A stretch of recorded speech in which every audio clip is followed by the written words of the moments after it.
Hey everyone, how's it going? This is Derek Neal from Capcom. And I'm Andrew Schnorr. And we're here to talk about Morrigan.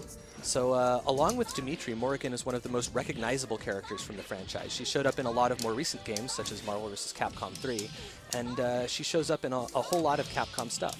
Her moveset includes fireballs, similar to Ken or Ryu from games that you might be familiar with, as well as dragon punches, and some other cool things. One of them is her dash, which takes her up off the ground. The longer you hold it, the higher she goes, and this is really good for evading low attacks or coming in with a sudden high attack that will surprise them if they're trying to block low because they're expecting you to come with a sweep. She's a succubus and has a kind of complicated backstory. She was found by one of the other main characters of the story, a guy who doesn't appear in the game but is a lot of story significance. His name is Belial Einsland. Andrew, would you like to explain more about her relationship with him?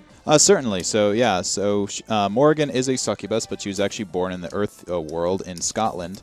Belial Einsland, the leader of the demon world, found her, saw that she was incredibly powerful, and adopted her, made her his heir apparent.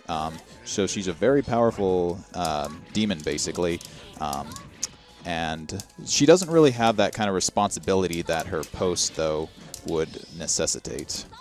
So you mentioned that she's very, very powerful.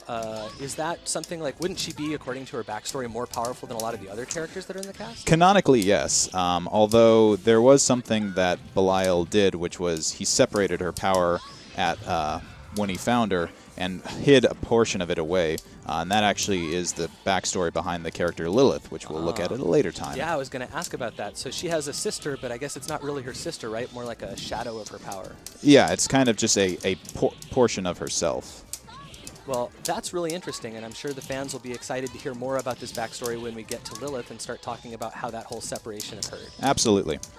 Until then, this game, and by this game I mean the Darkstalkers series, has actually been one of the first times that Capcom's taken some interesting liberties with the game. One of them is you'll note that you're not seeing new rounds happening in the same way that they do in other games. The life bars are actually carrying over from round to round, so once one of us dies here, Andrew's on the verge of killing me, and as soon as I go down, you'll see my character actually resurrects appropriately and comes back with a new health bar.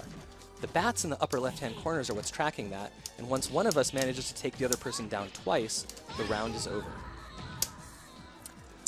All right, guys, well, that's our update for Morrigan. We hope you enjoyed it, and we'll see you next time when we talk about some more cool characters from Darkstalkers Resurrection. See you later, guys.